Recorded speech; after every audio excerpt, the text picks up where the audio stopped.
What's going on, everyone? So DeAndre Ayton, while speaking with Eyewitness News Bahamas, Ayton said he feels the whole world is hating on him and that he hopes to change the narrative when he returns to the court in 2023-2024. This is exactly what he said. He said, "I can feel the whole world hating me in a way.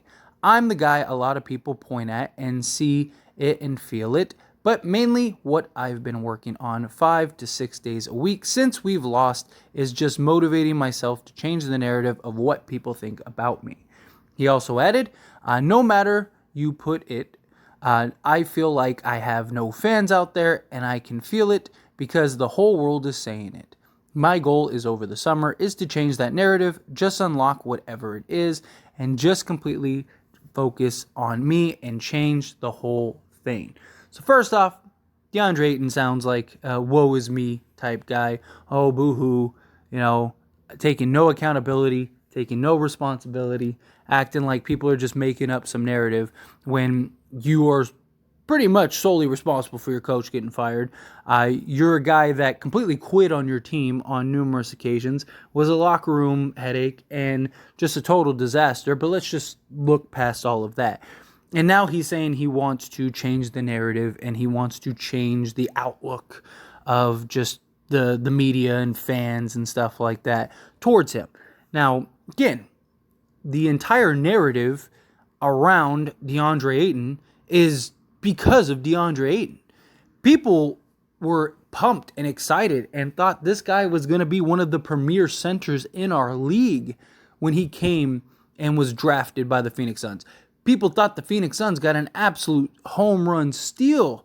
And look, he's a solid player, without a doubt, right? This is a guy that, despite all the nonsense, despite all the noise, he's still an 18-10 guy who averaged just under 2 assists per game, right? This is a guy that shoots just under 60% from the field, doesn't really shoot threes, right? That's not really his game. He's more of an inside presence, inside type of guy.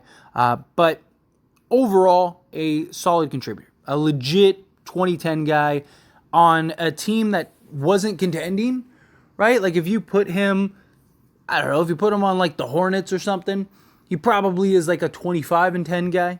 But he's on a roster that is trying to contend and that has this goal to try to win an NBA championship. He's on a roster with Bradley Beal, Devin Booker, and Kevin Durant. And they just got Bol, right? This very likely could be the starting five you see right here, right? What you have on screen could very well be the starting five. And many people are pumped and excited about the addition of Bol. I think look, he's a project. He's a guy that I think has a world of upside and potential. And some moments he looks absolutely brilliant. And he looks like he could be the next sure thing. Other moments he looks like I don't even know why he's on the basketball court, right? So he's really hit or miss. I don't think he makes sense for Phoenix, right? I think in the right situation with a team that is trying to grow and develop young talent, sure, he makes sense because he's a bit of a project and he's going to need that sort of development where the Phoenix Suns are trying to win right now. But if Bol works out, then Phoenix could be terrifying, right? Because now you got like a 7-2 guy who can basically model his game off Kevin Durant, and he's got Kevin Durant teach him. But the reason I'm talking about Bol and Bradley Beal and Devin Booker and Kevin Durant is because those are all guys, not to mention Eric Gordon and everyone else that they got, that are all going to take away touches from DeAndre Ayton. And DeAndre Ayton's biggest gripe and pouting and just all of the nonsense has derived from the lack of just touches and minutes and just being a key part of the offense. How can he be a key part of the offense when you have Kevin Durant, Devin Booker, and Bradley Beal? Now, according to reports, Bradley Beal is going to be the starting point guard. This is something I talked about on numerous occasions, right? There was original reports that Devin Booker could potentially be the starting point guard. I said, if they do that, I don't like it. I don't think it makes sense because you have 3 guys that, yes, are capable of handling the ball and capable of making plays for others, right? And you can make a real argument for Bradley Beal, Devin Booker, and Kevin Durant. And some people might be thinking Kevin Durant. Yes, Kevin Durant. Kevin Durant was like second in the league in pick and roll offense, and just like setting up. He was really good last year at just kind of running sets, running plays.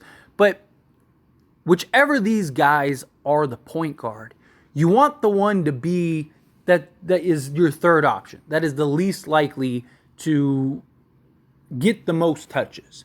Because if you put Devin Booker in the position of point guard, two things happen. Either A, he has the ball 90% of the time, so he just decides, I'm just going to take 30 shots, and he, instead of passing and divvying it up and kind of orchestrating for others, he just kind of gets in the zone where he's just shooting, which could be a bad thing and kind of hinder and take away from everyone else.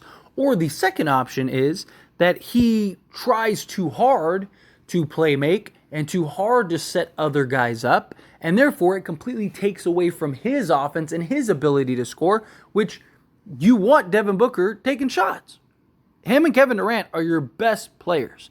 You want those two guys having the ball and scoring points. Now, Bradley Beal is, I think, slept on in many ways. Right? I think he's a guy that has gotten a lot of slack, but he's been very good over the years. This is a guy that could legit go for 30, but he is your third option.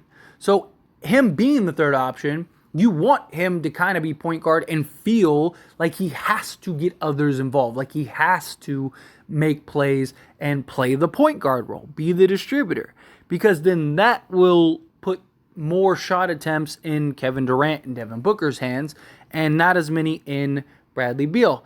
And hopefully he can find a nice balance of point guard and scoring. Let me play make, let me score. And if he can find that balance, that'd be good. But without a traditional point guard, I don't see DeAndre Ayton being a huge focus, because you see at times with other centers throughout the league, they, when they're not on the court with a more traditional point guard, have a hard time getting the ball at times unless it's at the top of the key. Because you need a point guard that can get the entry pass, get a good quality look, set the guy up in his position, get the ball where he likes it, where is his pocket, like it on the left side, does he like it on the right side, what block is his favorite, what's his favorite spot. Like, there's so much that goes into being a point guard. And I just don't buy that DeAndre Ayton is just going to buy in and he's going to be a team guy and a company man and he's going to just, he's going to show and prove that he can be another guy. He's going to end up dropping to, at best, I think he's a 15-10 guy. At best. Right? I would be surprised if he's 18 to 20 points per game. I'm not saying he won't have games like that. He absolutely will have games where he gets, maybe 25 or something like that. But for the most part, I think he's going to be like a 15-point-a-game guy. And how does he feel about that when he's only getting, 8 attempts per game or something like that? Because Kevin Durant's taking 20 shots, Devin Booker's taking 20 shots, Bradley Beal's taking 15 shots, so on and so forth. Is DeAndre Ayton really going to just, go, hey, part of the team, I want to win, this is part of winning? He's 24 years old, right? And he's already got locker room issues and all kinds of stuff just under his belt. Right now, last year, even through his complaints, he was averaging 13 shot attempts per game. The year previously, when the real explosion and he quits on his team and all that stuff, he was averaging 12 field goals a game, right? And then the previous year, in 2020, 2021, he had 10 field goal attempts per game, which was the fewest. So, since his rookie year, he has gotten fewer and fewer, essentially, fewer and fewer field goal attempts. And now he's on a team with Kevin Durant, Devin Booker, and Bradley Beal. Not Chris Paul, who is trying to set him up and get him going. Right? So, he's very likely dropping back to that 8 to 10 field goal attempts per game. And that's where it all stemmed from. That's where all of his frustrations and all that. I'm not going to lie. I will be surprised if he makes it through the whole season on the Phoenix Suns. I don't see him playing ball and just saying, okay, I'm going to be the fourth, fifth option on this roster on a nightly basis. I think he tries to play nice, for a good while, right? I think he tries to kind of do it, but I think either A, it just doesn't work and it doesn't make sense because the Phoenix Suns don't need a 20 and 10 point guard or a 20 and 10 center. They definitely need the 10 rebound center, but they need like a shot blocking defensive style center. If they could turn him into like Miles Turner or something, that would be great. Can you turn DeAndre Ayton into like Miles Turner and, I don't know, Buddy Hield or something like that, right? Or if you can you get like TJ, right? Something like that. That would be pretty cool.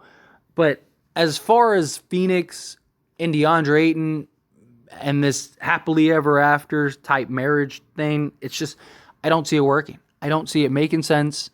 I think it's just going to be a matter of time before this thing implodes and they're shipping out DeAndre Ayton. I really do. Now, he does have a few things in his favor, right? He's got a coach in Frank Vogel that loves his big men and has had success with big men over the years. So maybe he kind of turns it around, but I don't know how much you could do when you're only going to get X amount of shot attempts. I just don't know how many looks he's going to get per game to where he's going to be satisfied and happy with those results. And he's very likely going to end up pouting again, and it's going to be drama, and then I think they ship him out. And I've been pretty good about these, like, this is going to implode and this guy's gone, right? Called it with the Kevin Durant and Kyrie Irving thing. And I think that you're going to see that with Ayton. I really do. But anyway, as always, this is a discussion, so I pass the question on to you. Let me know your thoughts and opinions down in the comments below. What do you think? Do you agree? Disagree? Somewhere in between? Let me know down in the comments.